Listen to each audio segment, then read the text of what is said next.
karon ang ika-30 nga Domingo sa katuigan. Ang atong pagbasa sa nakalabay nga Domingo, na ay duha nga apostolis nga naghangi kang Hesus. Ginoo, kung naa ka na nakalingkod ka na sa imong trono, pwede ba mulingkod mintuha sa wala o sa tuo? Karon ang atong pagbasa, mahitungod sa buta. Unya ko sa may ngalan sa buta? Bartimeo. Mga kaigsuunan, na ay mga dapat nato pansinon. Mao kini ang last nga miracle sa libro ni San Marcos. Pero sa tanan nga mga milagro nga gibuhat ni Jesus sa libro ni San Marcos, basta tawo nga iyang ayuhon, dili niya tagaan og ngalan. Halimbawa, mo siya, giayo ang babayi nga 12 na katuig gininunukuan. Kinsa man ang babayi, nag-ingon, basta babayi.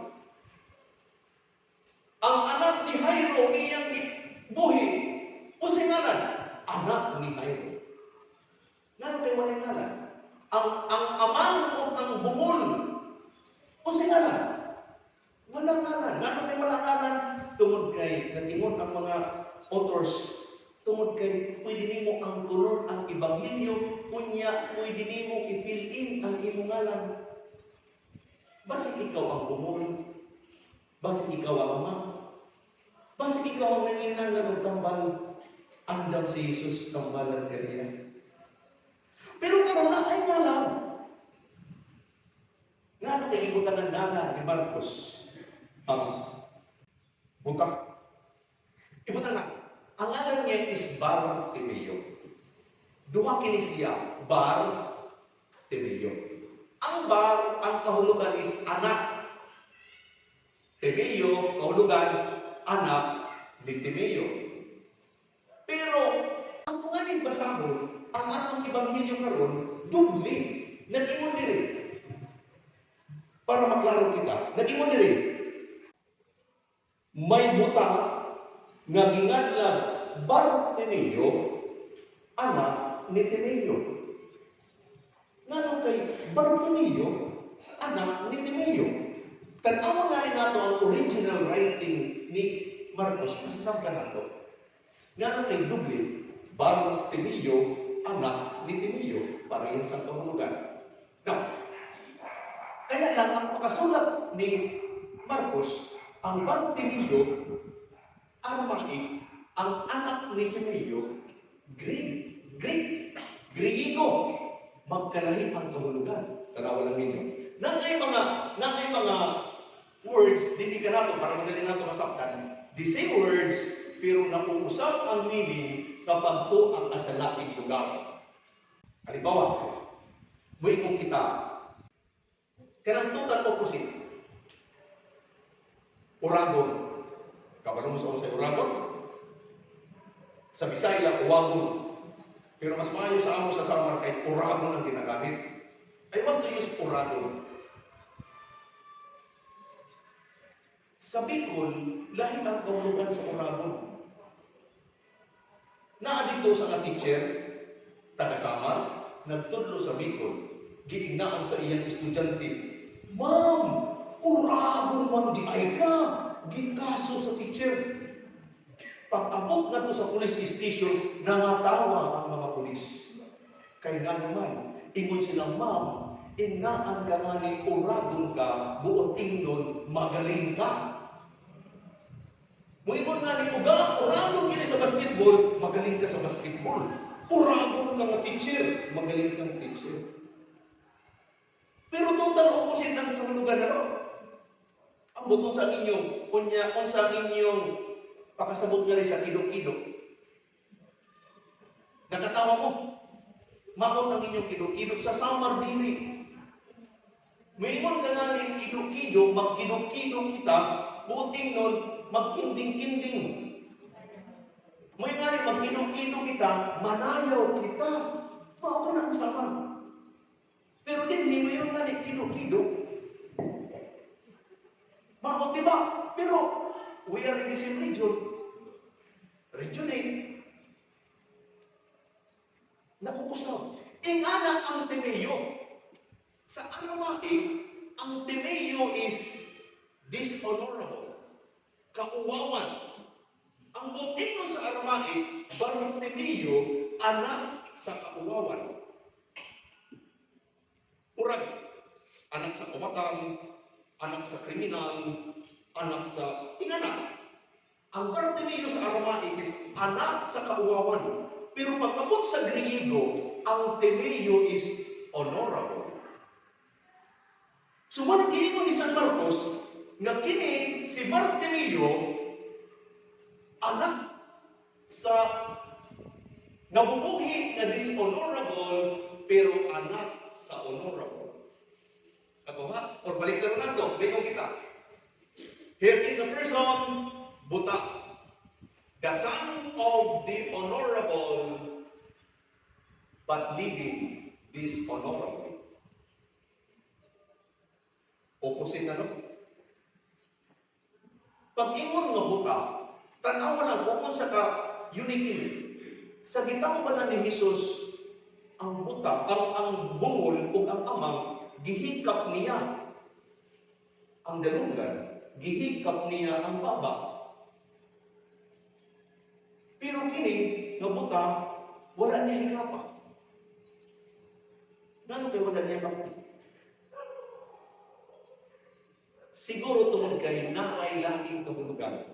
Yes, given na ang giisdon na natong buta. Pero basig laing pagkabuta ang ipapahayag ka nato ni San Marcos. Kinsa man si Bartimeo, he is a person who is supposedly honorable but living dishonorably. Or atong expand. Usa siya na Kristiyano, pero dili nabubuhi ng murag Kristiyano. Usa siya nga amahan, pero dili siya nabubuhi nga amahan. Usa siya nga maayo nga pamilya, pero balitaw ang ilang panimalay dili maayo. Kinsa na diha makasulod ay apil di ay ko sa pagiging Bartimeo. Di mapasabot ka nato ni San Marcos, dinhi sa bobo sa kalibutan, daghan ang Bartimeo. Ngano kay na ay kagubot?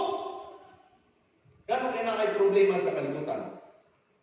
Tungod kay daghan ang mga tao, ang dagko ang mata, pero nagpapakabuta-buta. They are supposedly honorable, but living dishonorably. Bago na nakita yung manunggan ng mga tao na nagreklamo sa panahon sa eleksyon, apil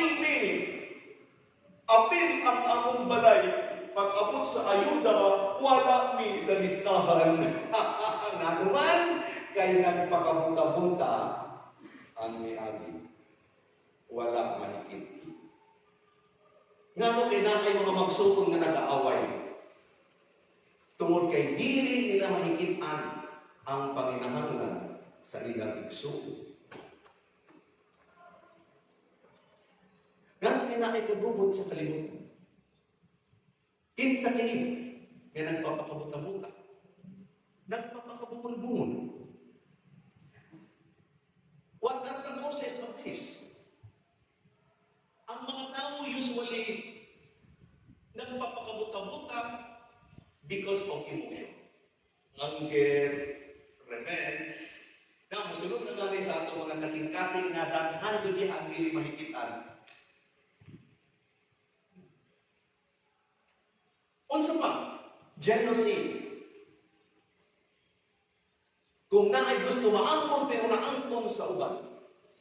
Unsa pa? Greed. Kung dili na kontento, kung unsay naa kaniya, magpakabuta-buta na sila. Murag walang na silingan.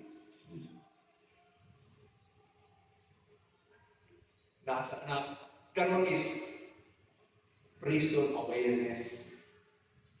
Gibutang kini sa simbahan nga makainokdom kita sa atong mga kaigsuonan na nasa prisuhan.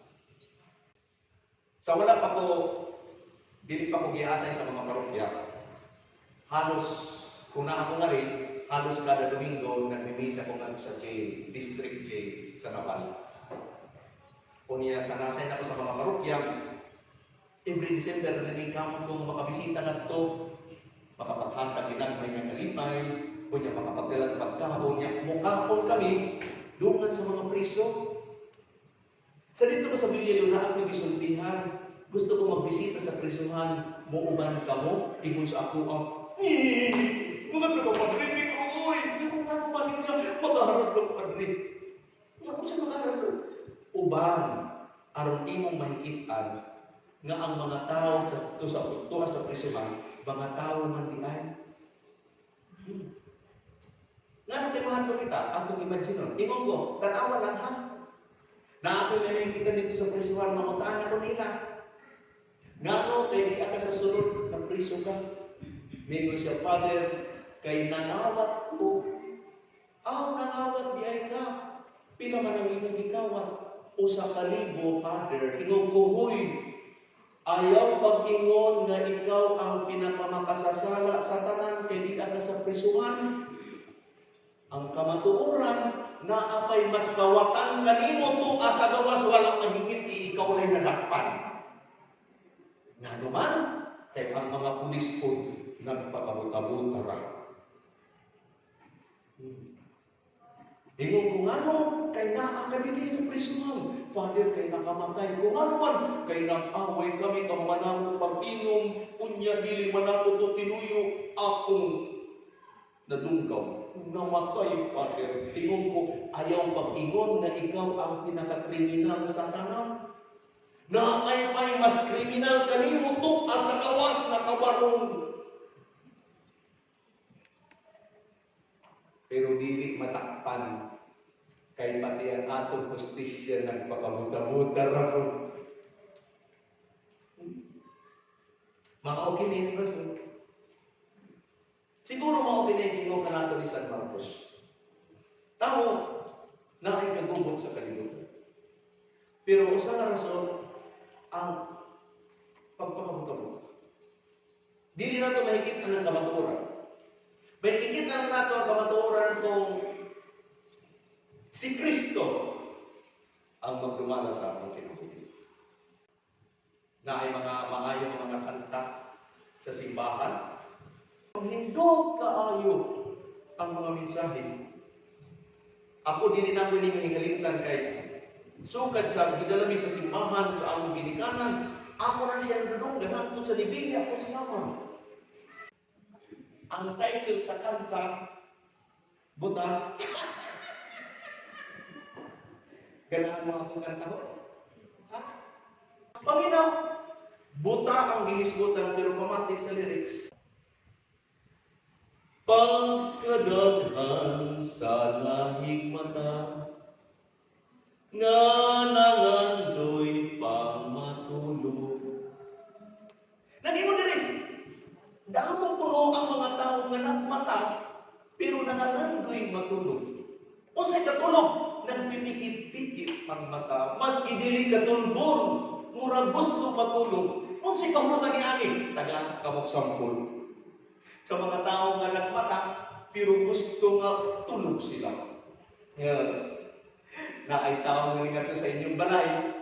Ingon dong, asa si imong mama, ingaa nga di ako. Dalagan na silong, ingon silong, mama, naa si Nanay Rosing ang imong gibutangan, ingon sa mama, ingaa tulog ako. Pero nagmamata, nga ano kay gusto niya nga tulog siya. Tungod kay dili niya gusto mahigit ang tao na nasa iya katubangan. Ang tao niya ay mas kidap ko ang mata kung duli siya ganahan mahigitan, gusto niya ang matulog na lang. Magpikit-pikit ang mata. Pagkadaghan sa langit mata, nga nangandoy pang matulog, kay mas tamis pang magdamgo sa mga dili tinuod. Ano kay matulog aron magdambog. Tungod kay maayo pang dambuhon ang dili tinuod kay ang kamatuoran sakit ra kaayo. Di ba, bangutan ko kaninyo, sama sa akong giingon kanina, kung ikaw gusto magsimba, kinsa man ang imong gustong katapan. Dingon sila, Father, gusto ko gad katapan ko ang akong bata. Pero Father, magdamgo na lang ko, kay ang tinuod sakit ra kaayo. Di ba, maokini? Mudah-mudahan na lang kita. Maumamagtan nga ni kita teleserye, naglaway-laway na lang kita kay kita kung nagdadambo na. Ingana ang akong gusto nga kinabuhi. Kauban pirmi ang akong beloved.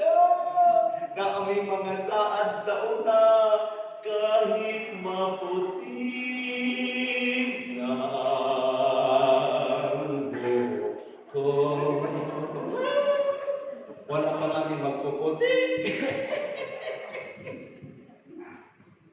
Di ba? Nag-ingon na rin, ang saksi sa kamatuoran, mupiyong na kasagaran. Nga ang may nakabalokang sa kamatuoran, pero ano kay dili musulti? Nga kay gusto niya ng mupiyong? Bawa nagpapadayon kagugot sa kalibutan.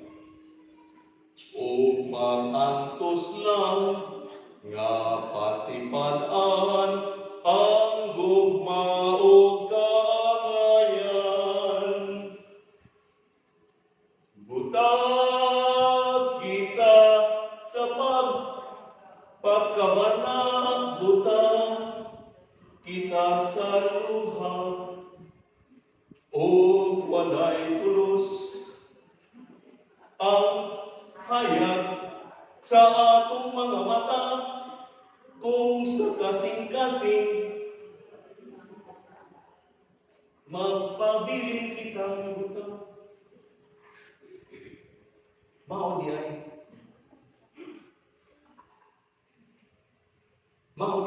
pero kabalo mo, mas gusto ko ang waray kasi naay mas maayo nga message ang waray. Nag-ingon nga riyo, ang waray nga version, ang kadam-an sa nagmamata, hingyapla ang pagkaturo, kay mas matamis ang pagwaydong, sa luyo, sa mga limbong. Kabalo mo sa pagwaydong? Ang pagwaydong is ang pagsaysay, pagsulti, pagkumbinsi, pag-express, kay mas matamis ang pagwaydong sa luyo, sa mga limbong. Kalami paminawon sa mga maayong panulti, pero kabalo kita, nasa ato ng tubangan, gilimbungan radiyan kita. Gidawat na lang nato. Unsaon. Murag kitang tanan, gusto na lang magpakabuta-buta. Kabalugan niyo. Pero, wak may lahi. Na ay mga tao nga, sus, ang tubig nag-aagas-agas sa ilang balay. Pero ang silingan, walay tubig. Nga naman, kay buta, or nagpapakabuta-buta. Pagkahindot sa mga pagwaydong, ako nga ni, wala magugutong, istorya, walay mahinibilin. Kanami, paminawon sa mga pagwaydong. Although kabalo kami sa tubangan, naaang pakilibog. Bawa nag-ingon ko sa mga, nag-ingon ko dito sa babae, Nga nag-ingong ka na akong pagtawag ko nga mga to kita sa presyon, nag-ingon siya, dito, kahit mga makasasalang na ato dito, mo dili, o ba ni? Basig pagkabot ni mo dito, imong marealisar, nga kung basig, kung timbangon nga ni, basig mas mabutak pa ang imong sana, ikumpara sa tuwan dito sa silog. Kalamiin nato, pag-ingon nga, kay Father, kay kawatan na. Oo, pero dili na siya mao pinakakawatan. Kita diri, na ay mga tao nga may nga wala pang gigawang Father, oo, dili ka kawatan. Pero nangangkong ka, diliin mo. Diba? Kung sa may kalahian sa kawatan kung nangangkong diliya. Na ay kalahian? Murag-puro parehas lang. Na ako'y classmate. Pagkita na mo dito sa Samar, nangutana ko, uy, classmate, pero na may imong anak, imong siya, usa. Imong kung ano kag usa naman. Imong siya, Father, kay dili na pwede. Naman! Asa man diay imong bana, imong siya, giangkon sa uban na. Pero wala ko priso. Wala ko priso. Nangangkon na ng lain. Diba? Nanang ko ng piliya. Kaya nung dumang ko ganito, nag-away na mag-asawa. Nag-away na mag-asawa. Ingo ng babae, makikulang na mo, makikulang na mo.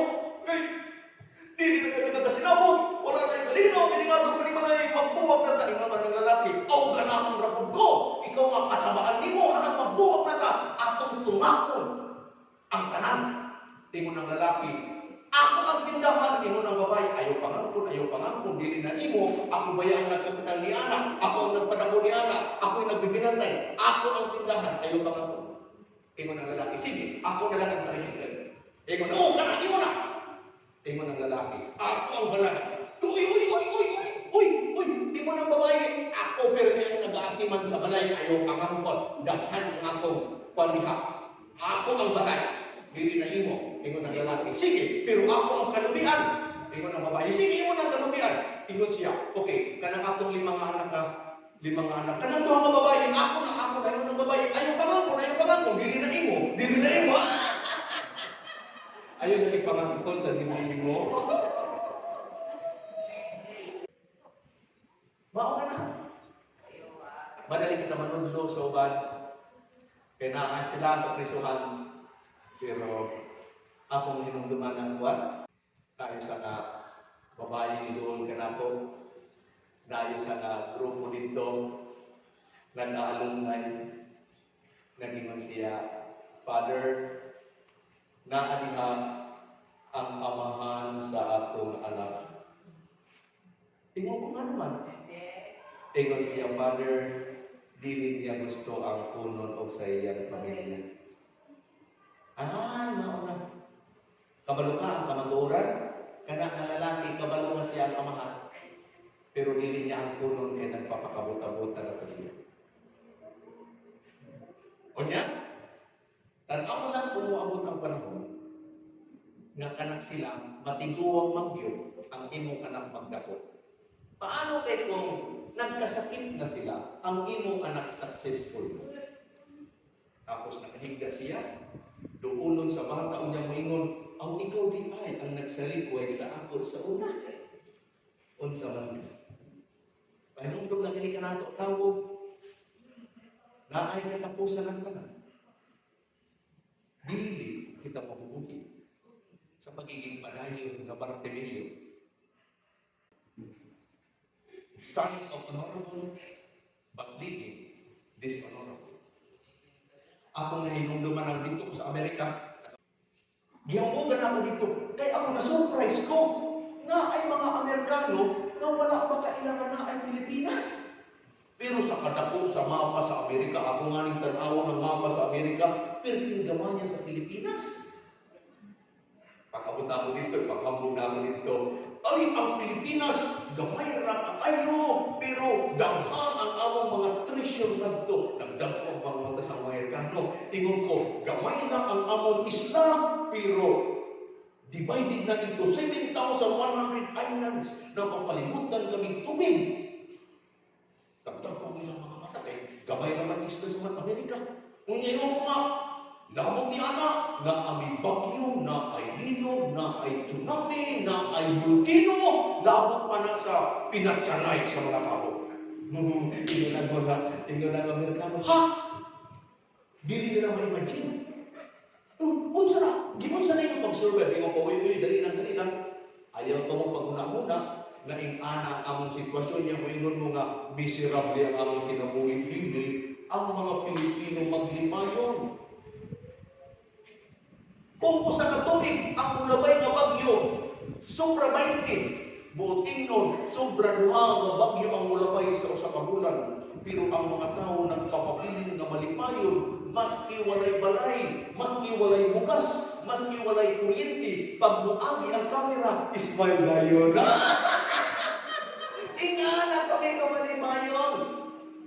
Ingon man ang Amerikano, nga naman kung malipayon man ka mo sa may rason, ingon ko sa ilahan. Ang bot, pero ang atong nabantayan, ang mga Pilipino Diyos yun. Labaw, ang mga daghan sa mga Pilipino, Kristiyano. Daghan sa mga Pilipino, Katoliko. Siguro maunay rason nga maski sa kadaghan sa mga among nagian nga sa kasakitan, ang mga Pilipino maglipayon. Ang kasunod na question ang wala na ako mabantay. Nag-ingon ng Amerikano, kung ang mga Pilipino, kadaghanan mga Katoliko, maglipayon kay mga Diyos noon, naabay krimen sa Pilipinas, hawak ko kasaramo. Ingon ko dali lang. Dahil ang pagiging Kristiyano, dahil ang pagiging Bartolomeo. Tinood. At ayun ko dito sa Amerikano. Tinood. Kami, daghan ka na mo ang Kristiyano. Pero daghan ko dito sa mo ang Bartolomeo. We are professed Christians, but living as if we do not know Christ.